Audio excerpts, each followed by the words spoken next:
TW here. I got something I'm pretty excited about. I've been looking for one of these for a while. Stay tuned, let's talk about it.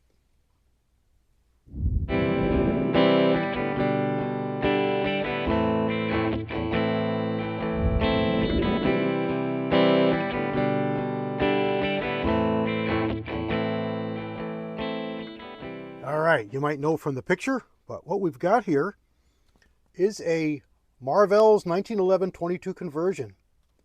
And this is the 6-inch version. There's a couple of different ones that they offer. They fit a couple of different guns, basically 1911s. But what we've got here is a upper receiver. Now this is not a firearm for, you got non-firearm people out there. This is just a barrel and a slide assembly. That's all this is. This is not a firearm. This is added to a firearm to convert it from one caliber to another. Not a modification. It's just a change of caliber. And it allows you to use cheaper, more readily available 22 long rifle ammunition. This particular version comes with an open sight top and a pick rail or scope top. And how it works is it attaches to the barrel. So the barrel attaches to the frame with your standard slide lock, and then it screws from the front with a special tool into this little bolt right here, and you tighten that up and it pinches up against here, which is in here like this, and it locks it in your frame. This no longer functions as an automatic slide lock. It's a manual slide lock. So when you want to lock your slide back, you pull a slide back and you push this up. It's not pushed up by the magazine any longer. Uses proprietary magazines. They're metal. They hold 10 rounds. It's only a 10-round magazine. This is basically a target gun, a target conversion. And I'm going to use this for bullseye. I picked it up used from a friend of mine. Thank you, Bob. Bob departed us last year. Good friend of mine, known him for a whole bunch of years, worked with him for a bunch of years. He's really good friends with a couple of really good friends of mine. So, it was a natural. And enjoyed Bob's company and expertise for a number of years. Anyway, I now have this, and I'm really excited about it. I have a Series 70 1911 frame that I built up for my grandfather years ago that I'm going to use as the lower for this. That's the actual firearm part. I'm not going to put it together here on screen because I want to make sure everybody stays safe, stay within YouTube guidelines. But here's what comes in the kit when you buy this. You get this nice box, you get a magazine, you get a tool. This is the tool, looks like a little lug wrench. This is the tool for the front screw to screw it all together. It comes with screws for the open sight rail. Comes with screws for the pick rail. And this particular one came with a glowworm green front sight, which, because I'm going to use it for bullseye, I've got the black partridge style open sights. Fully adjustable rear, really nice stuff. Fully serrated for glare, serrated front for glare. This is aluminum, so it's not really very heavy. Probably weighs, I'm going to say 2 ounces, ounce and a half. This one here is even lighter. It's probably about 1/3 lighter because there's no sights on it. The sights are steel. The rail is an aluminum alloy. Comes with a number of pick slots so you can mount your optics front or back wherever you want them. They're pick width, okay? They're not standard pick.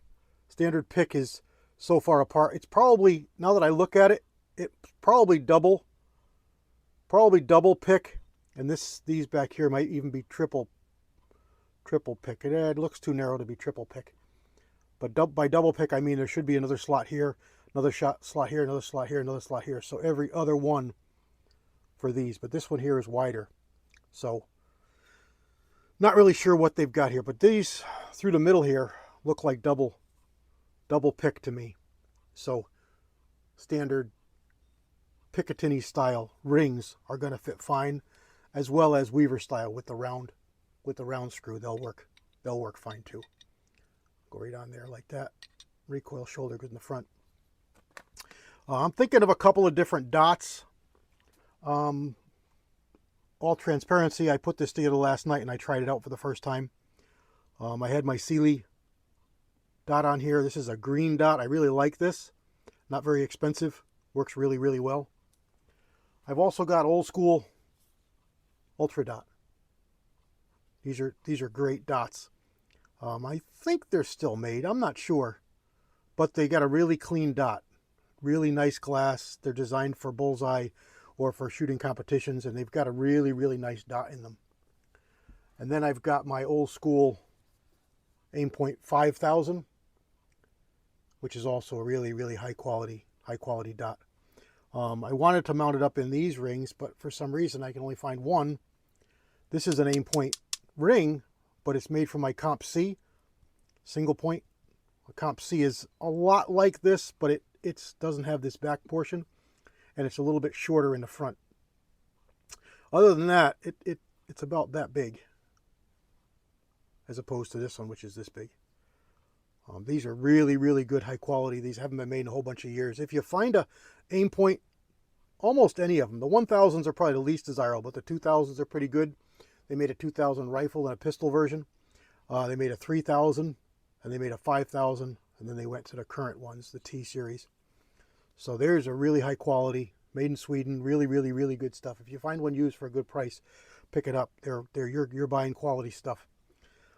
This is probably the heaviest. This is probably the lightest. The Sealy actually checks in. This Sealy checks in as much as this Aimpoint. Maybe a whisker. Maybe a whisker less. All these marks are from me opening this up for a different firearm. I needed to open this up to just relieve it a little bit, but it doesn't hurt anything. It just took the finish off, basically. So I'd really like to use this. I was afraid that it was going to be the heaviest, but now that I feel them in my hands, really not bad. Really, really not. It's just big, but I don't really care about big. I just care about how it's going to work, so that might be the way to go. I like that. I've used this for years. I've had it for 20 years. So I don't know. We'll see what we can do. But there we go. I want to show it to you, and it's got the book. The book gives you mounting instructions, gives you the warranty. This is guaranteed 1 inch or under at 50 yards. Guaranteed from the factory with proper ammo. It's up to you to find it. Oh, and also talking about proper ammo, this is what came with the gun. And as you read here, Marvel conversion with my serial number. SK pistol match shot that group at 50 yards. So there's 1, 2, 3, 4, 5. There's 3 in one hole. 4, 5. That's the actual piece of paper. I can feel it. And they made a button out of it. So pretty cool. Pretty cool. There we go. That's pretty much it. I got it with a couple of extra magazines because for bullseye you want at least 2 magazines. You shoot 2 magazine strings, usually 5 shots each. So you want to have at least 2. Better yet is to have 6, but 2 is enough. And if you look on the foot here, it says Colt 22 long rifle. So I said it was a proprietary magazine, and it really is, but it's a Colt magazine. So there we go. All right, let's put this on the gun. I'm gonna remount this, and the reason that I took it apart here was partially to show you guys, but also I had a problem with it, and I was looking at it last night, and I thought as I was shooting it, the slide would come back and it wouldn't go all the way forward. I just had to touch the back, tink, just a little bit. So I thought maybe I had a carbon ring inside, because I look at the open sight rib that was on it, and it's all blasted off from shooting. So it's been shot quite a bit. So I want to pull the barrel out and give it a really good cleaning. I'll do that off camera, and that's basically done by pulling this back a little bit, unscrewing this guide rod, allowing the spring to come off. Once that comes off, spring comes off, the barrel can come out of the slide, and then you can clean it. It says it's okay to dry fire as if an empty magazine, you were shooting a string of 5 and you miscounted. It's not okay to dry fire for practice just to do it. It says it almost verbatim to that in the instructions. So if you get a dry fire because you're shooting it, just do it once. Just don't continue it. Don't do it for practice, and you'll be okay. It is a rim fire, so you can cause damage, but know that it's not going to destroy it to have it happen a couple times. There we go. Pretty nicely made, pretty well respected. You can see the accuracy it's guaranteed to have. So pretty neat. And the serial number is what do they call these pencils? The vibrating pencils into the barrel, and it's stamped into the slide. All right, let me pull this apart really quick. Clean it. I'll show you when it's apart. Can't show you taking it apart. I can tell you, but I can't show you. So let me make sure everybody's safe. Pull this apart real quick, and we'll clean the barrel, and I'll come right back. Okay, as I mentioned, you just unscrew this. You take the mainspring out. Barrel comes out. Slide comes off. There's all our 3 pieces. Get an oilcloth here and give this a wipe. So there's your ejector. There's your ramp. There's a barrel face. Extractor groove. And your extractor is over here in the slide. Right there. There we go. There's a bolt breech face. So it's been shot quite a bit, but it's in pretty good shape. All right, let me get this barrel cleaned, and I'll come back. You don't need to see me clean a gun. You know how to do this. Stand by. And there we go. There we go.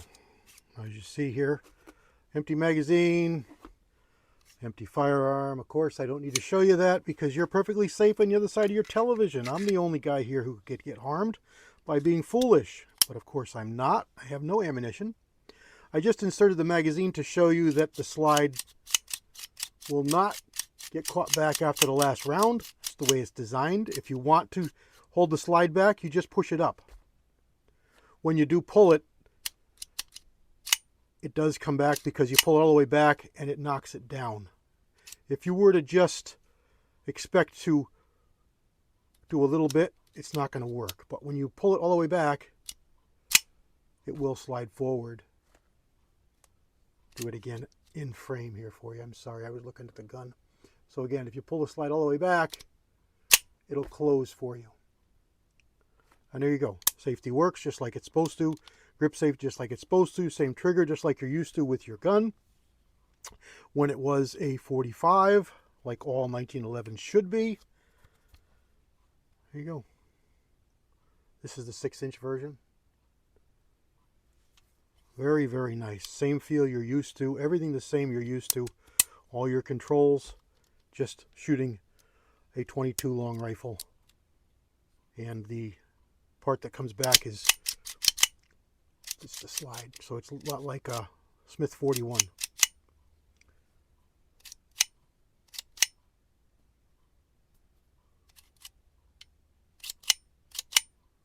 All right. So I don't know if I'll do a range day with this or not. Not much to see. Just the way a gun works, and you know how that works. Let me throw the red dot on here, and you can see how that looks. And we'll close out the video. Stand by. Okay, here we go. Good idea to torque these down. Most companies recommend around under 20 inch-pounds. So I normally do, 18 or so. Remember to back your wrench off, otherwise it's not going to give you the setting you expect it to give you.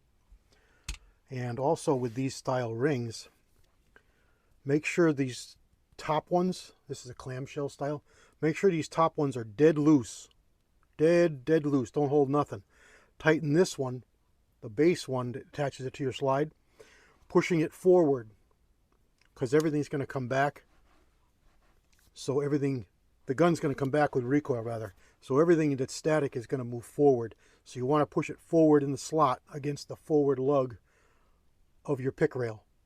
That's the reason that I have this aim point ring pushed up against this shoulder for the same thing, because this is going to drive the scope forward. Again, it's only a rimfire, so there's not a lot of recoil, but it is going to push it that direction. If you left a gap there, potentially you could have movement if things weren't tight. This way you're dead against the shoulder, there's no movement. Once this is tight the way you want it, then tighten these down to the recommended factory spec, which is under 20 inch-pounds. I use about 18. There you go. Good to go. Ready to head to the range. It's a nice look. It's a full-size firearm, so it's it's a big optic. This looked small and looked nice on there, but I don't know. This is a little bit more old school.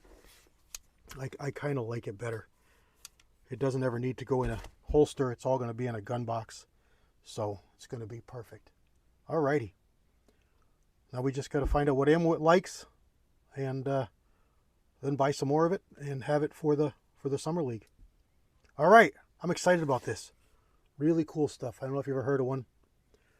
Marvell 22 conversion. Signer is another company that makes one, and of course there's a couple of companies that make them. Kimber makes one for their guns, and Glock makes one. Action Arms makes one. There's a bunch of different companies that make them for their own guns, but this is a company that just makes it in general for 1911s, and it's one of the best ones. One of the universally accepted as the quality, top of the line stuff. So I'm really excited about this. Really excited about this. All right, there we go. God bless everybody. Thanks for watching. CW out.